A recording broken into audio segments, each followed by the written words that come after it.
Good morning, viewers. Welcome to Sunday Rubenga Money online tutorial. This morning, we shall be looking at advanced audit, assurance, and forensic (AAAF). And the topic of our lecture for this morning is the meaning of audit and assurance. Before I continue the lecture, I would like to implore you to please subscribe to my channel if you have not done so earlier, so that subsequent lecture will be received by you.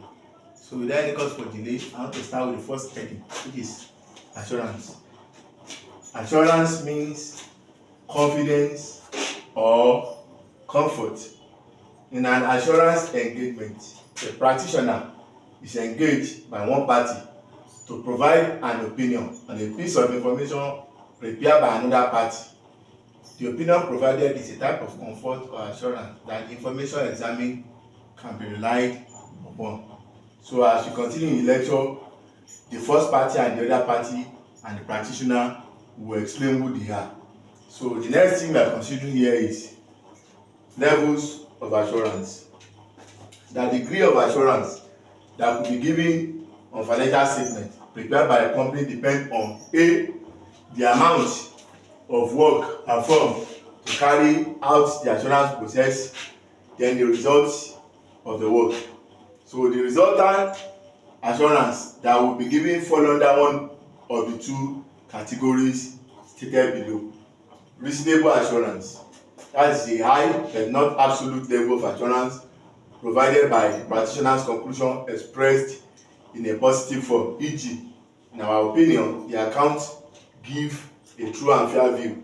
So as you have seen, say reasonable assurance is a high but not absolute level, but not absolute. What that really means is that the assurance is not 100% due to some inherent limitation that could be embedded in the client system.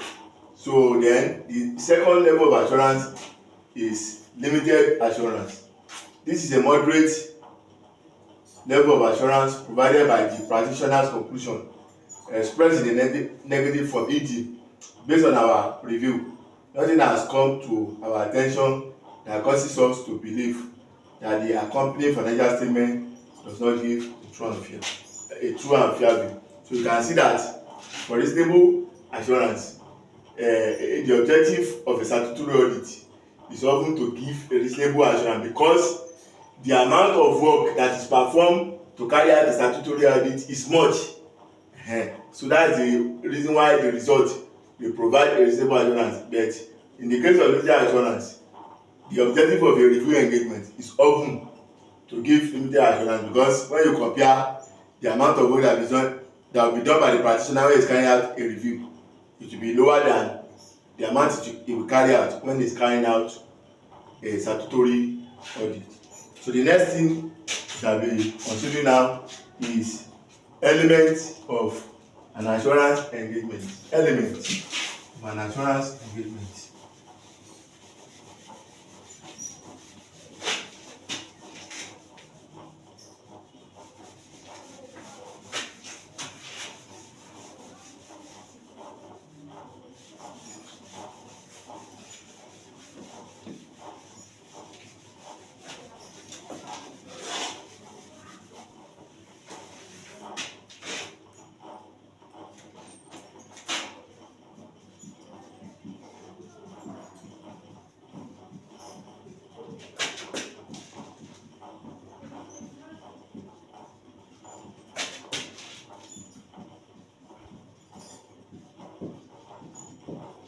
So elements of an assurance engagement, they are basically 5 in number, and the first one is number 1, a 3-party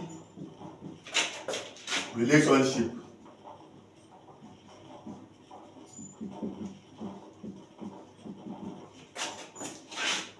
comprising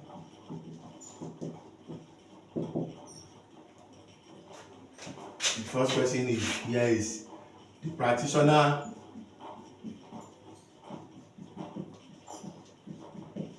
Second person is the responsible party.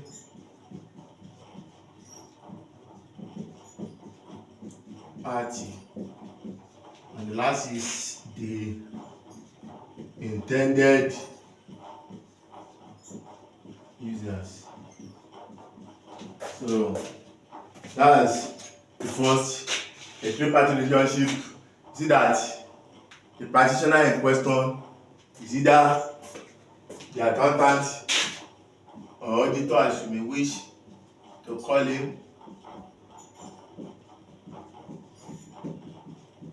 Then the responsible party is the management, while intended user primarily is the shareholders. So the primary user of financial statement is the shareholder, though there could be some other users like the government and tax authority, like management, and so on and so forth. So the second element here is subject matter. This is the piece of information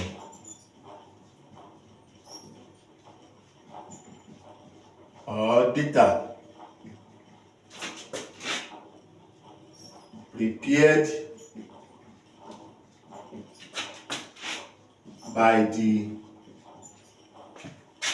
responsible party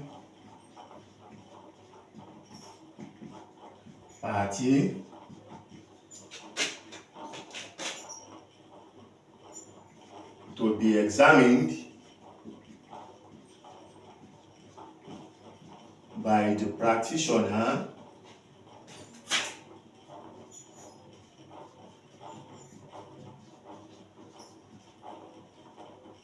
and submitted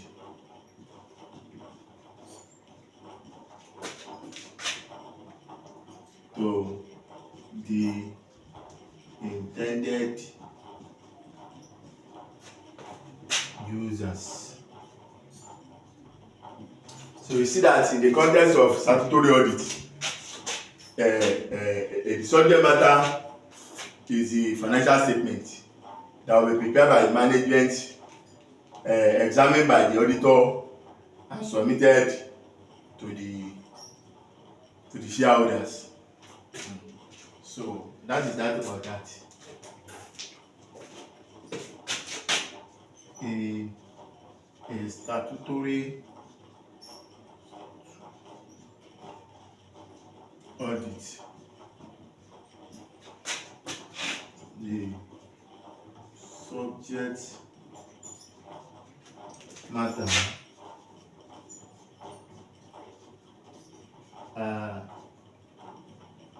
the financial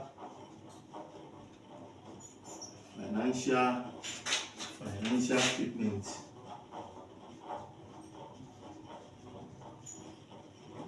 and some other assurance engagement like review.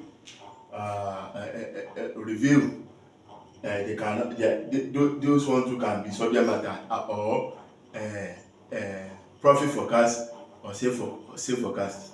Those ones too can be subject matter that are not providing reasonable assurance, but they too are subject matter. So the third one we are looking at here is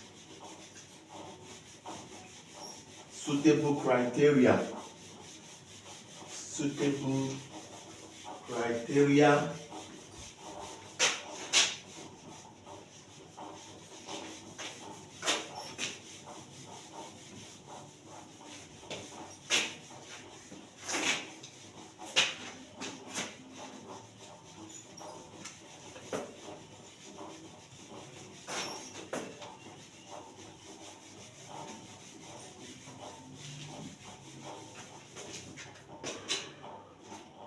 Number 3, suitable criteria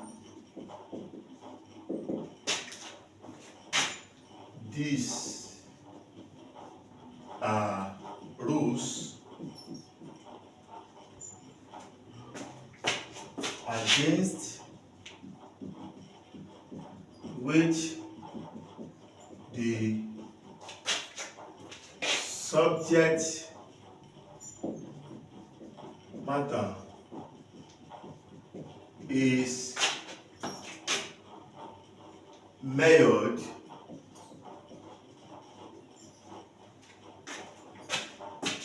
to confirm that it has been prepared in accordance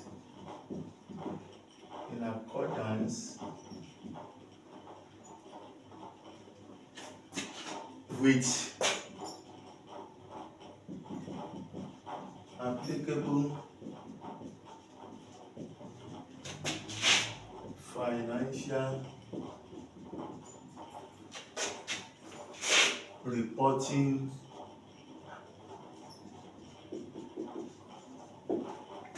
framework.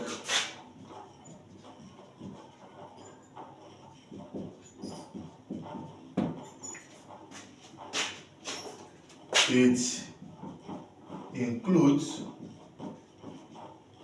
each country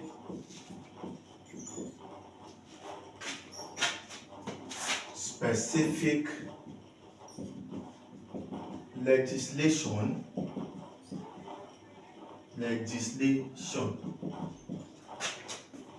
e.g.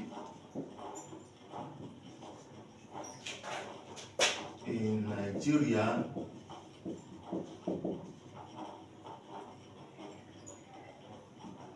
comma 2020, OFIA 2020, FRCN Act 2011, and Insurance Act 2003. It includes and international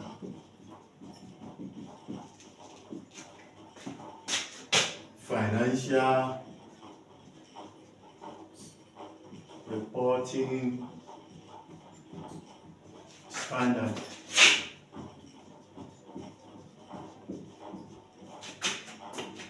IFRS, IAS, etc. So you see that the suitable criteria are rules against which the subject matter is measured to confirm that it has been prepared in accordance with applicable financial reporting framework. So it includes each country specific legislation, e.g. in Nigeria we have CAMA 2020, that is Company and Allied Acts of 2020, Bank and Other Financial Institution Act 2020, Financial Reporting Council of Nigeria Act 2011, and Insurance Act of 2003. And we also have International Financial Reporting Standard, which will include IFRS and IAS, and so on and so forth. So the following thing, the next thing is 4. Evidence. That is the fourth element.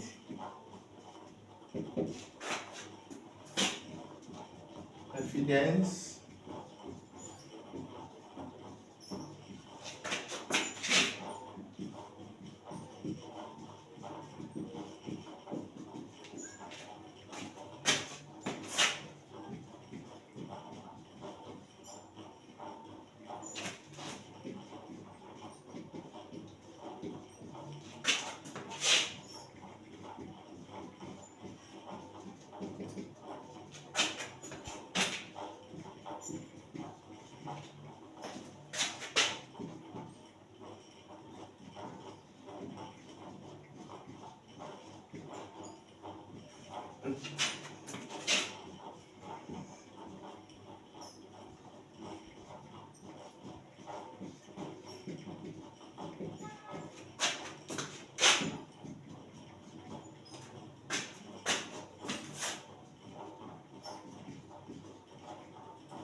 So the evidence is any information the auditor obtained and used to arrive at the conclusion on which he based his opinion. It includes information from the client record and external information from outside the organization.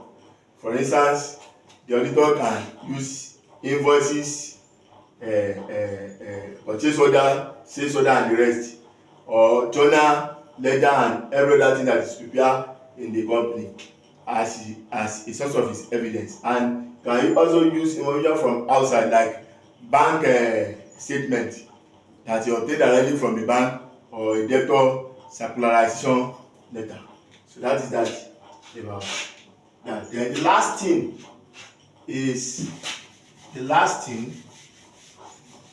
and that is the last element is the assurance reports.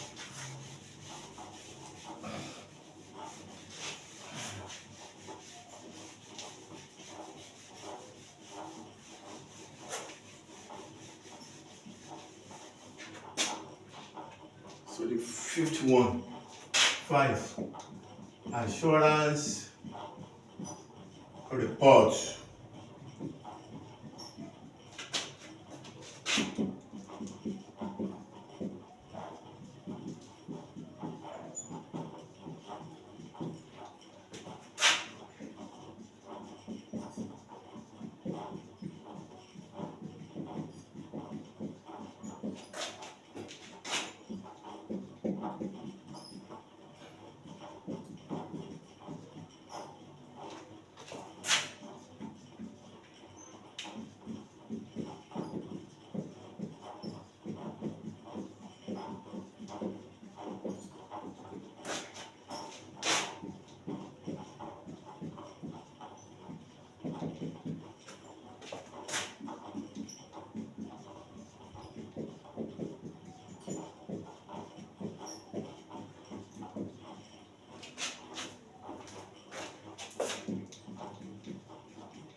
So you see that assurance report is the report that the practitioner writes at the end of his audit exercise and submit to the intended users. The audit report contains practitioner's opinion on the subject matter. So we now move to the meaning of audit and audit related services. The meaning of audit and audit related services.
So audit is an official examination of the account or accounting system of a company by an external auditor. So the definition of the audit is that of an external audit, that is statutory audit, because there are some other type of audit that will be carried out which are internal audit, that is being carried out by the staff of the company, but those ones are not the one that is being decided. The one that is being performed by external auditor that doesn't collect salary from the client but collect audit fee. So an audit is an official examination of the account or accounting system of the company by an external auditor, and the assurance that is provided by an audit, as you have explained earlier, is a reasonable or high level of assurance. So audit is a formalized process and is usually regulated by the law and the profession. So that is that about audit. Then we now talk about audit related services now.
Okay.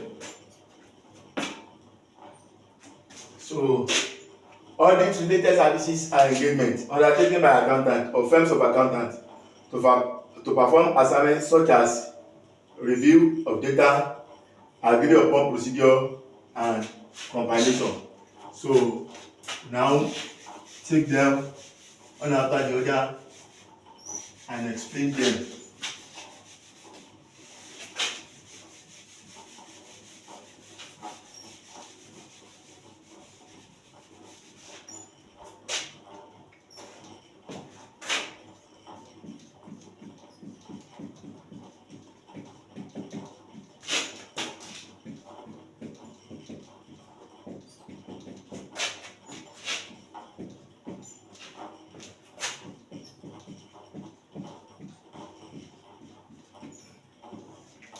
So we take review for the start.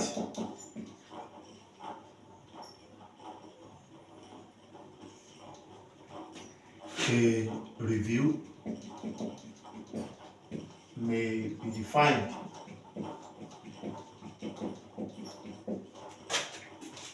as an official assessment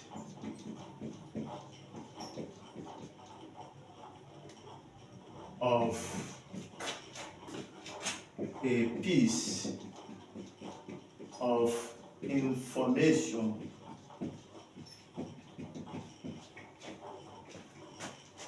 prepared by a company with a view to give a limited level of assurance.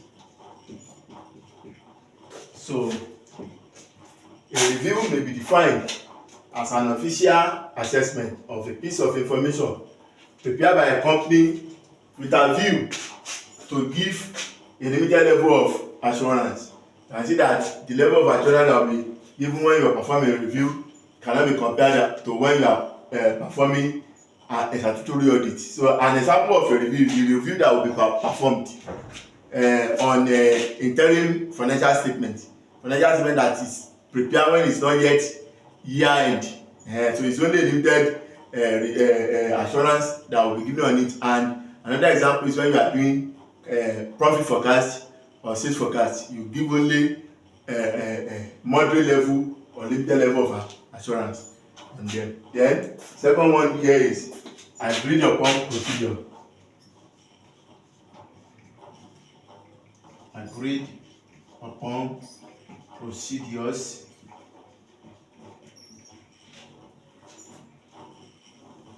Agreed upon procedure. And agreed upon procedures, the client that hires the accountant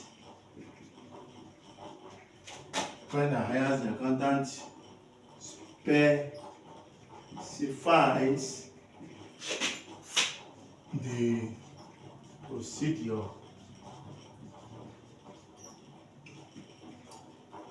to be used in carrying out the engagement. No assurance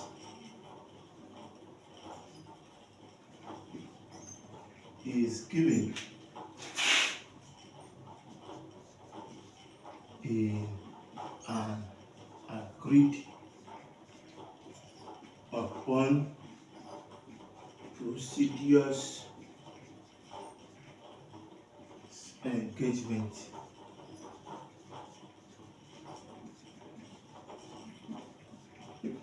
So you see that in an agreed upon procedures, the client that hires the accountant specify the procedures to be followed or used in carrying out the engagement. No assurance is given in an agreed upon procedure.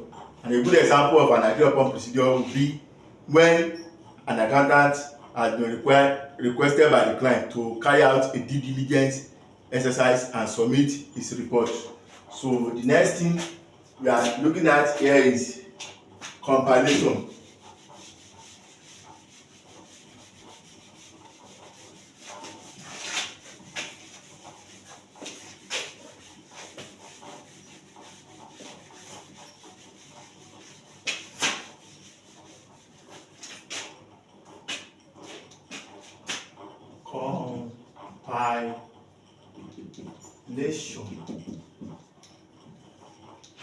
With a compilation, the accountant is requested to prepare a particular information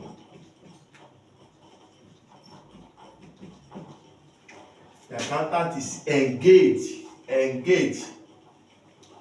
The accountant is engaged to prepare a particular information for the client and not to check or audit the work of another party.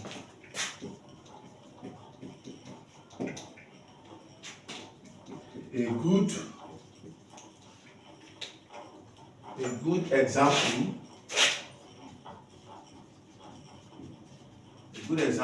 is when the accountant or the accounting firm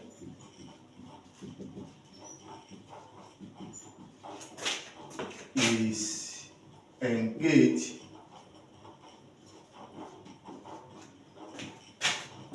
to carry out a tax computation for the client. Again, no assurance is provided in a compilation assignment.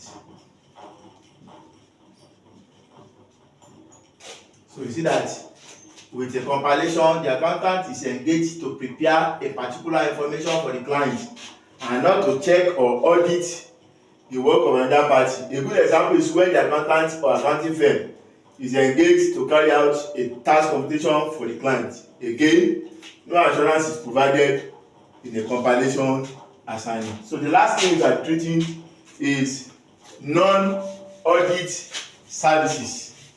Non-audit services.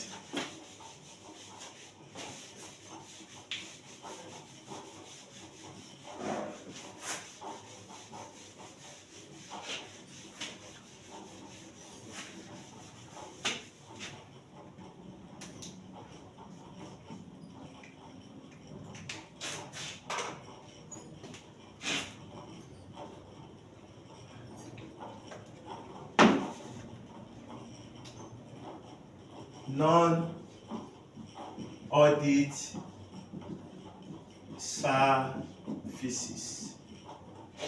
Non-audit services. These are services that are non-audit in nature. Examples will include services carried out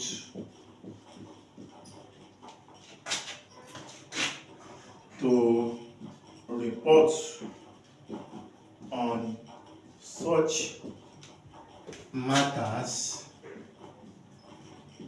as a corporate social responsibility.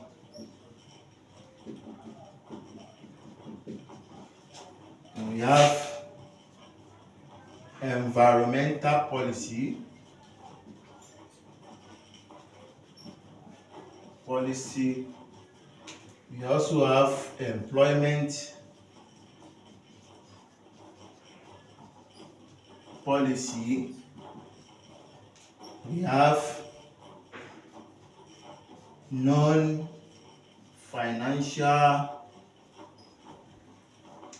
performance indicators. Then lastly, we have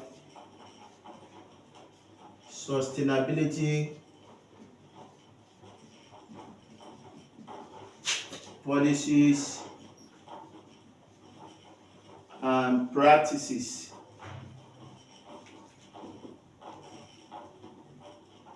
Okay, see that these are non-audit services. We have corporate social responsibility. So a good example of that, we include philanthropy services, services that ensure that the negative impacts on environment or community are reduced. We also have environmental policy too, as in reduction of carbon emission, for example, is an example of environmental policy. Then employment policy, which include employee inclusion and farewell and safety of the employee. And we have non-financial performance indicator which will include customer satisfaction, employee satisfaction, and so on and so forth. Then we have sustainability policies, which also talk about preservation of the environment, and so on and so forth. So that is the end of our lecture for today. Thank you very much for watching. So in case you may want to reach out to me for one reason or the other, can reach out to me on this phone number.